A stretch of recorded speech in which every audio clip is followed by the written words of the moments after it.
pick your voice choice. Like, you have a choice. I'm not sugarcoating it. It's hard. You have to find your balance to it. Committed to learning your why and then protecting that. It's how you do one thing is how you do everything. Make sure you communicate what you're doing and why you're doing it and get that buy-in. And so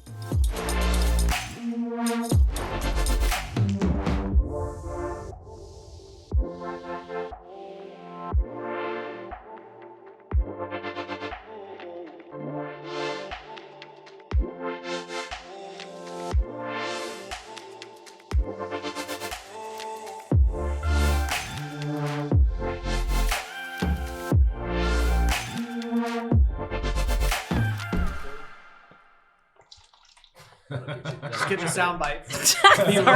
Sorry. So I want to go back to chapter 2 or 3. You were talking about yourself at JP and the difference of starting off good and then kind of having like some adversity. But before we do that, I want to hear, like, if you're young, so it's tough to go back to an even younger version of yourself, and you've already had an amazing success already. So if you went back to a younger version of yourself, what would you say? What would be the advice? Well, I'm going to try not to say the word why, because I know Dan doesn't like that word. But if I were going to just answer authentically, it would be really being committed to learning your why and then protecting that without letting other outside influences cause you to drift. So I appreciate your comment with the success. And I'll tell you, it was not really as glamorous as, you know, even Denise's journey. We're identical twins. She's a lot older than I am. She's 12 minutes older. So, you know, just want to point that out. 12 But minutes wiser. you know, I started off, my first degree was nursing. My second degree was education. I really wanted to be the Patch Adams of the hospital until I learned that's not quite reality, because when you're a nurse and you're with kids and they're burned and, you know, they don't love when you're coming in with needles. So I went the teaching route and I coached, and I just loved taking the broken kids from homes that were destroyed, that they just needed love. And I knew that's what they needed. And I've always been passionate about helping the ones that, you know, they're just right there before high school, where you could make a huge change that will affect their trajectory for life. And that was the craziest part, is those kids would come back to me, and they still do, to like buy homes now or to show me what they've accomplished. So that's kind of crazy. But I had my third child, and my husband was a baseball coach, football coach, and a teacher. And I had Denise contact me, and she was like, do you realize you're my number one referral source than any agent I work with? Like, I close more deals from you. And I've just always been a natural connector, where I would try to find someone's problem and go solve it. And that's what made me a great loan officer with the agent partners that I worked with, or divorce attorneys, is I like solving people's problems. I always thought I was good at that. And I wanted to connect people to those who cared about what they did and the services they provide to the ones who needed it the most. And so, long story short, I got into originating, and I tried to be the nerd, and I wasn't the nerd. It was almost soul destroying, because I loved the education piece of it and creating the content and helping business partners grow their business. And I always have been fascinated in studying personal development, why humans do what they do, business strategy.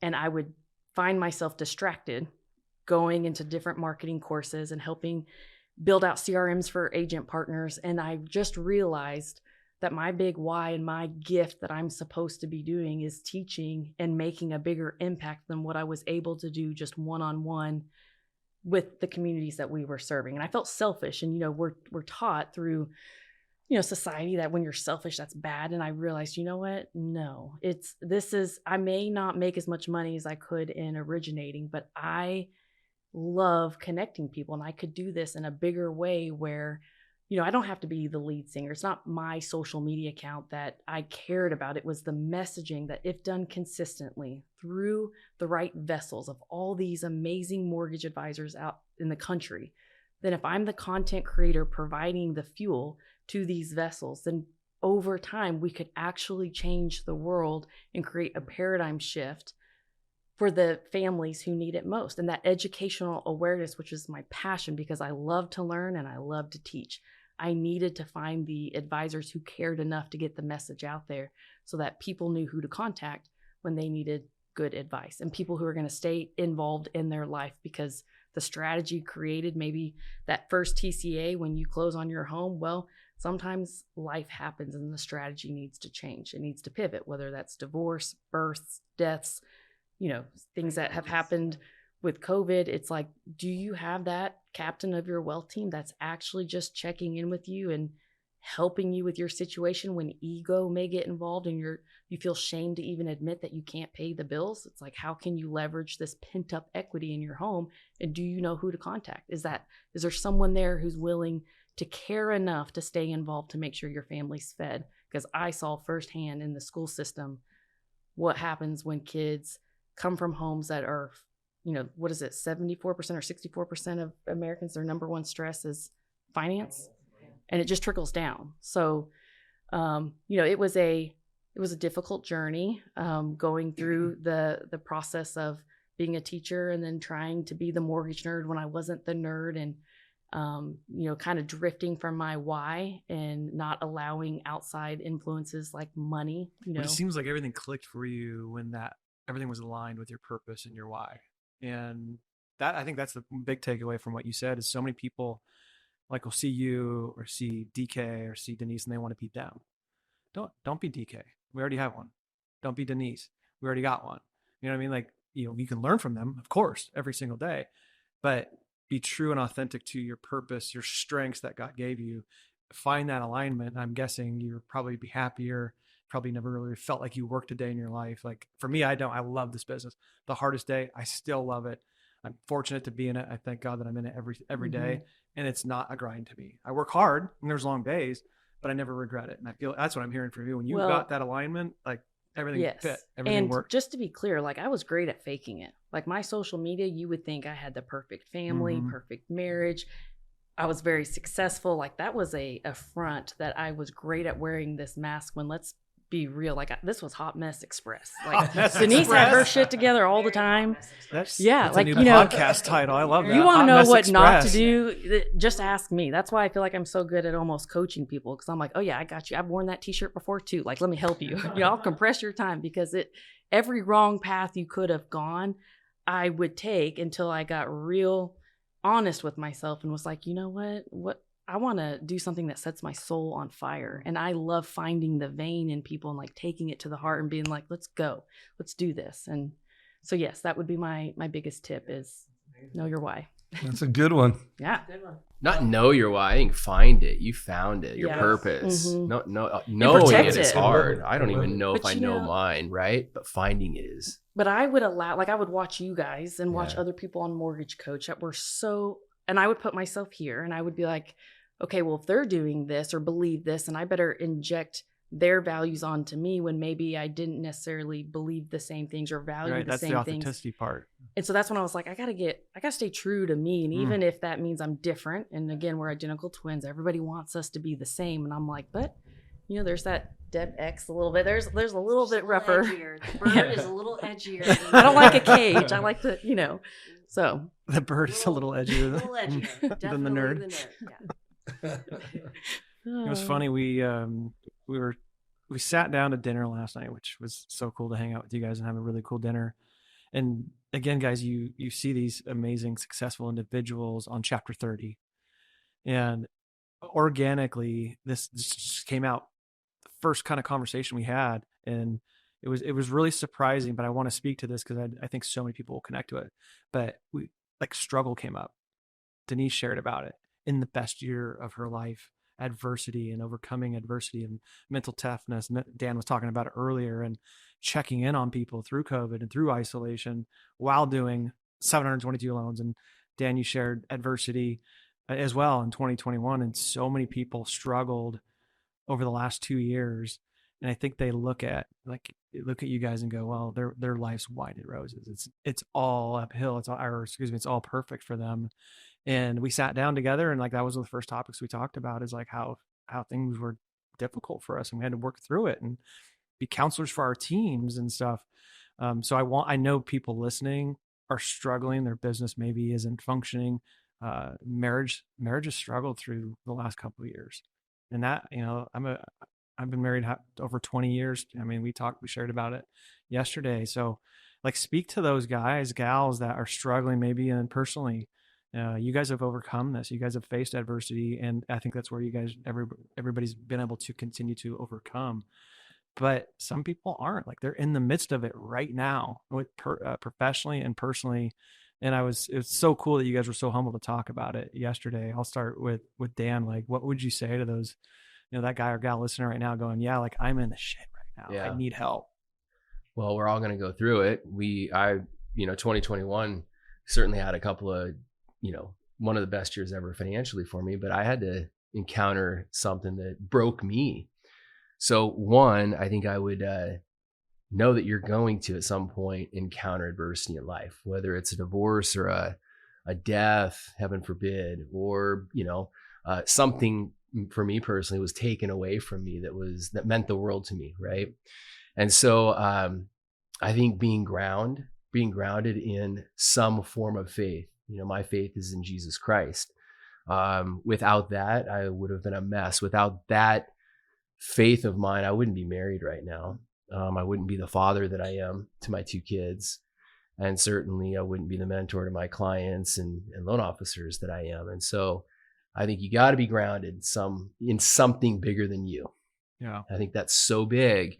And I believe in my faith and in my Lord that when crud hits the fan, you're going to need someone to grab onto.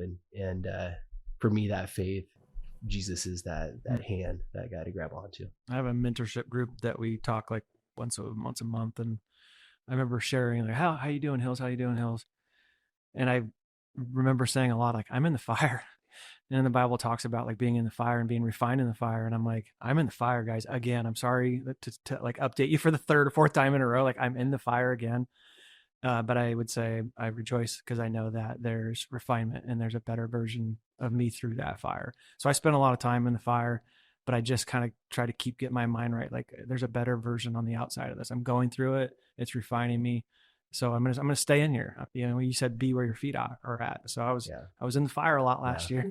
Yeah. And I'm hoping that it made the whole body was on fire for a long time. But you got to have faith in the fire. Yep. You can't rush to get out of it. You got to know where you're at, and you got to have faith.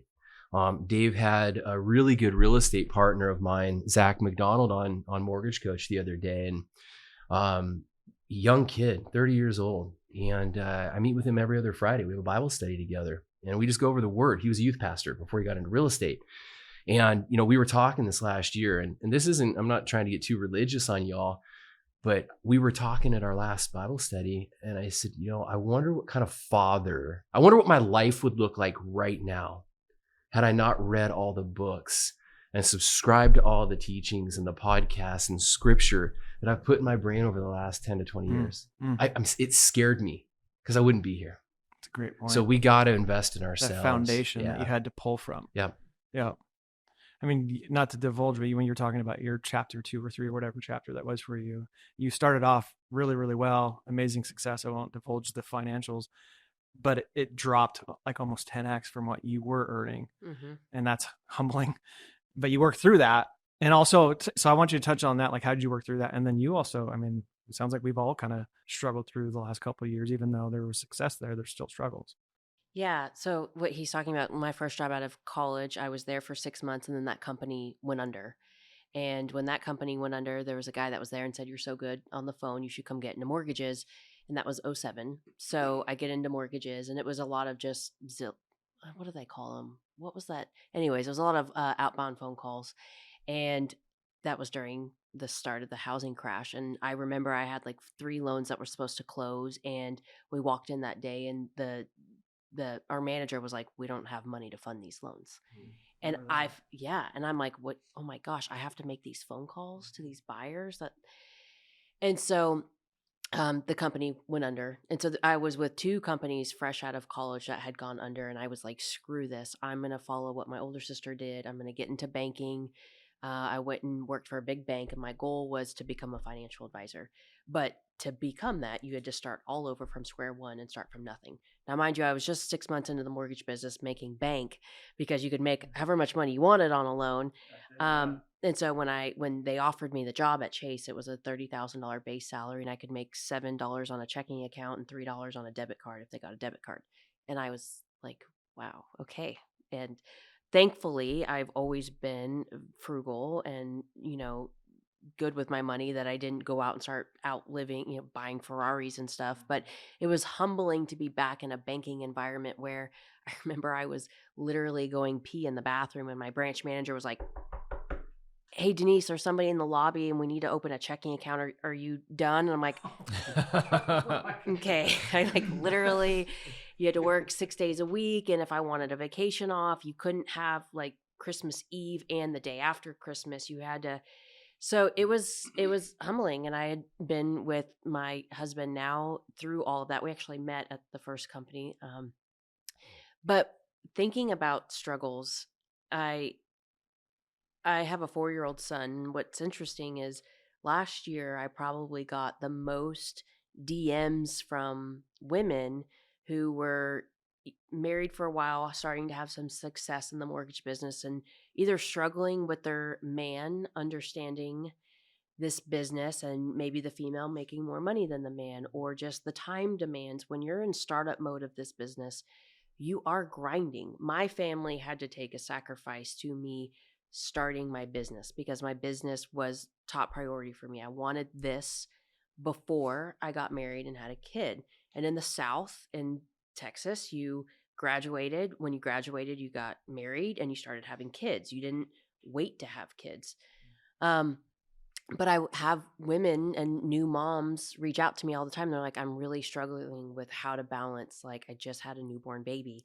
How do I do this business and take care of my kid? Or if it's their second kid, or, their husband's like, what do you mean you're doing this at night or on the weekends? And for those moms or wives that are out there, that struggle is real. And you have to, what I didn't do is I made my husband second priority. Even before we had Carter, he was second priority to the business, because in my mind, if I built the business, it would take care of the family. So you just need to deal for the next few years, because this is for the greater good. And I would say going back is you can't do that. You still, happy spouse, happy house. And if you can build up and really help them understand the business and get them involved and make sure that their needs are met, make sure you set time where you don't have to be in the office at 8. Maybe you go in the office at 10 because you guys go have breakfast. It is a challenge. It's hard when you have your first kid in this business. It's freaking hard when you have to send pre-qual letters on the weekends and you're at your kids' sporting events. It's real and it's hard. I'm not sugarcoating it. It's hard. You have to find your balance to it. But I went through it, and you can get through it. You just have to learn how to balance it. But it is hard. It's a juggling act. And one thing we all learned at Amplify, and we talked about this yesterday, is your story is your story, the good and the bad. Mm-hmm. And we talked about it. I'm sure you guys learned the same thing through Amplify. You hadn't told your story before Amplify. No. Even the bad parts and the tough parts. No. And now I think you said it's front and center on your website. Is that correct? I was ashamed of my story. I think I was ashamed because in high school, being an identical twin, and we played sports, people are so fascinated by twins. They ask all these weird twin questions, and they're fascinated. So you kind of at an early age, you're put on this pedestal, and we played sports. So we learned quickly how to put on a mask of disguising what was going on back at home. But so we always had this front that we have our stuff together, and that no matter what was going on, you would never know it. So I think we developed that life skill. So good and bad, if I had a bad day, I would show up to work and my work was on point because I wouldn't let the bad day. So there's good that comes out from that, but the bad is that nobody ever really knows what's going on with you because you've got a poker face on, and even your spouse doesn't really know how to read you. They're like, okay, are you mad at me or are you not mad at me? Poker face. You're okay, but are you really okay? Right. Well, and our dad would give love when we achieved. So we are all natural achievers because that was the way to earn his love. So we all knew, we were like fire ants you couldn't get rid of. There was no one that was going to outwork us. We were gritty, but again, that goes back to, you also don't reveal weakness or reveal what's going on inside the home because we couldn't make him look bad. It was You had to you be go strong. perform. You be the best athlete. You Yeah. do. The standards in the household were high. And so we developed work ethic from a very young age, and borderline Cinderella's in the house too. But we learn, I'm sure you could speak to this too, but like when we started to share our story and the weakness part that you were conditioned not to show, like we both said, we started connecting with way more people than we ever had. And I've been doing content for over a decade, a lot of success. And I'm like, oh, thank you, Renee. Like I didn't know that people actually, I think his analogy was like, nobody watches Rocky to watch the end fight, right? Yeah. They want to see Rocky struggle and like Yeah. get beat and then have to come back. I'm like, wow, that makes so much sense. Why did I miss that? And that's why I'm thankful for Renee and that process. I think when we talk about finding the why, I didn't really realize why I was working so hard or grinding so hard until Amplify. And I realized that really my upbringing and my story was feeling that kind of fear and anxiety of not having a home and not having that stability and not really having parents that loved you. It was those feelings as a child, but then also as the man, I know my dad felt like he let us down. I know that my dad felt certain emotions that day as well. And so when I'm working today and I'm talking to families, it's like I'm working so hard because I want that dad and that mom to take some sort of financial epiphany in our conversation so that they don't ever have to feel that way. Those kids never have to feel that way. But I literally, like, I didn't drill down deep emotionally enough because I don't really like emotions. She's called the icebox. Yeah. I'm like, just, yeah, I'm not that cold. But I didn't actually realize, like, oh, wow, like, this is why I got up on a Sunday and did my hair and makeup and shot 5 videos. And it's not because I want to get up on a Sunday and do that. It's like, I'm so driven to get that out, I think, because of those feelings I felt when I was a kid, you know? So the struggle helps you really, it gives you the grit sometimes to be, and you shouldn't be ashamed of it. I was for so long. And now I can't even believe I have a video on my website about it, but it's there. Front and center. Yeah. Front leading and center. with it. TheMortgageNerd.com. Go check it out. Yeah, it's serious. Savage Todd, you guys are quiet on this topic. Just waiting to get teed up. You want, I guess I'll go. You go, I'll go next. So, and just so I'm clear on the question, so like what are some tactics to deal with I just want challenges again, and like struggles you've had in your our life? resource community, like every time we show up, it's like, how can we edify the community? How can we help them? And I know that a lot of people are struggling through COVID. Like I said, personally, professionally, you guys have worked through adversity. You've made a career at working through adversity. It's why you're at. So if you were to help, like reach down and pull that person out, whether it's a realtor or LO or maybe struggling in a marriage, what would you share with them? So the thing, most of the struggles I think, we have as salespeople, as business builders, they're either relationship problems or they're, the narrative that we're telling our story, that we're telling ourselves. And so I go to a book a lot that I've read more times than I can count, The 4 Agreement. And I listen to the audiobook because I'm ADD and dyslexic. So that is the best way for me to get that content. And I mean, usually for me, the biggest challenge, it's, one of the 4 agreements is your words, be impeccable with your words. And when they talk about your words, they're not just talking about what you say out loud. It's the conversation you're having. And that also kind of something that Jonathan Roach talks about, our coach and someone that we've interviewed a number of times in the mortgage coach community, pick your voice choice. Like you have a choice of which, is it a negative story or is it a positive story? But those 4 agreements, and for anyone who has not read the book, it's actually, I had a number of people reach out to me last year saying, hey, my daughter or my son is getting into sales, Dave, which book? You've read a lot of books. What book should they start with? And I actually had someone really close to me who's worked for me for 20 years. So Alon, if you're listening to this, Alon Perdone, reached out, and he's such an important friend of mine, and his daughter was getting into sales. He's like, what book? So I spent a weekend, I made like all my favorite books that I thought were important as a sales, getting into sales. The Challenger Sale is, the book I give to like sales skill. But I ended up landing on telling him, give your daughter the 4 agreements, because what are the 4 agreements? Don't make any assumptions. By the way, that's a good sales strategy. Don't make assumptions. And that's also good when dealing with personal challenges. Often, they're filled with the wrong assumptions. 4 agreement is don't take anything personally. That's sales 101. Like, don't take no personally. And then the fourth is, do your best. So to me, that I always think of that as a compass, just like north, west, south, there's 4 agreements. When I'm going through the toughest times, whether they're personal, family related, or their business, I usually listen to it.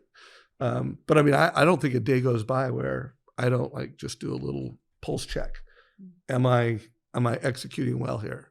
Not making assumptions, not taking things personally, being impeccable with my words, and always do your best. I'll jump on that because last year this year I get to coach with John Maxwell, and 4 agreements came up. We were talking about Maxwell yesterday, and his version of that is, he said, hey, Ryan, you need to have an understanding so there's not a misunderstanding. And that goes to building a team with your LO to LOA. Well, did we ever have an understanding? Well, no, now we have a misunderstanding. Were there expectations? And I applied that in my marriage, and me being a good father to my son and my daughter, I need to have an understanding with them so they know, so we don't have a misunderstanding. So 4 agreements, have an understanding so there's not a misunderstanding. That goes towards marriage, being a good husband, good father, good wife. Love that book, by the way. Yeah, and great resource. Yeah, and a great team leader. I talked about how important it is to have a team. One of the most toxic things that happen in teams is assumptions. That I assume that you would know that. I would, that's common sense. And have agreements, don't have assumptions. Or you assume that you're a good communicator and your team tells you that you're not. You're not. Humbling experience. Every year, kind of to the extreme ownership book, me and the team, we get together and we go around the room and we have to say what we each all think our best strength is, and then what our biggest weakness is, myself included. So my whole team in front of everybody is telling me what they think my biggest weakness is. Because I will rationalize, they just think I'm a bad communicator because this. But if the whole team is telling me, yeah, no, you suck at putting notes at the CRM and you don't tell us when you have a side conversation, and I'm like, okay. Sounds like every loan officer. Yeah. But I love doing that once a year, by the way, because you're told from your team, and it forces them to have, what does Jocko call it? It's healthy conflict. It allows you to have healthy conflict with your team and to be honest. And if you can be open and honest with your team, you build trust, myself included. So I would encourage you guys to do that. But I liked what you said when you listen. Do you listen to anything when you get into a mental funk? I listen to something. It's not as cool as Dave, but is there anything on your phone or your iPod or? Yeah. I think I've had too much information, too many books, too much information to put into my head. So I get the information overload. I was reaching this last year, come on, Zig Ziglar, where are you at, my man? Because before it was Zig, I just put on Zig Ziglar and his voice was okay, I'm good. You guys know Zig, your neighbors are the guy from the past. Nothing worked last year. And one day I just was in a funk, and I found Ben Newman. He's a mental toughness coach, and he talks about, another word for your why is burn. He helps you connect to your burn inside. Yeah. And I think it just, he said something on one of his podcasts, how you do one thing is how you do everything. How you show up, how you do one thing for you is how you're showing up for your wife and for your kids and for your business and for your clients. And I'm like, okay, snap out of it, dude. You got to snap out of this thing, okay? Pity party's over. I love what Zig Ziglar used to say about pity parties. It's they're the worst parties, and no one wants to be there, and the ones that come don't bring presents, And I think that's the quote, something along those lines. And that helped me, man. That helped me snap out of that. But have y'all seen that movie Tin Cup? Mm-hmm. Costner. Yeah, and he's in a funk, and he takes all the coins and all the stuff from one pocket to the other. So randomly when I get into funks, I don't know why, because I don't follow him a whole lot on Instagram, if this helps anybody, but it's Eric the Preacher. Oh, for sure. Dude, he fires me up, and there's just sometimes where I'm in a mental funk, and I'm at the gym, and I'll just put on his Instagram and video after video, and he's like, "You're a lion," and he's yelling at you, and I'm like, "I'm a lion. I can do this," So, anyways, can you please go live at the gym next time? Yeah, I definitely will. But or the gazelle, the lion and the gazelle. Yes, yeah. Were you pulling up? That was me. I was actually going to pull this up, you guys. But to answer your question, I have this playlist in my phone called DK Prayer List. I've got my fishing list and my prayer list. And when I pop on any of these songs, it's cool. designed. I had to build this. I built this last year. But any of these songs come on, and it'll oftentimes bring me to tears, or it'll just pull me out of the stinking thinking. What do you call that playlist? I call it a DK. Share I with just us. made it. It's a DK prayer list. Stinking thinking list. And I love that you have a fishing list and a prayer list. Oh yeah, the fishing list is What's in the fishing list, country? Yeah. oh man, hunting, fishing, loving every Day. day. Nitty-gritty. Nitty dirt band, Yeah. Diamond Rio. Yeah. Okay, so can I ask a Deb question to follow up on what Dave said? Yeah, for sure. It's for you, Dave. Yeah. You ready for this? I don't know. Yeah, we'll see. So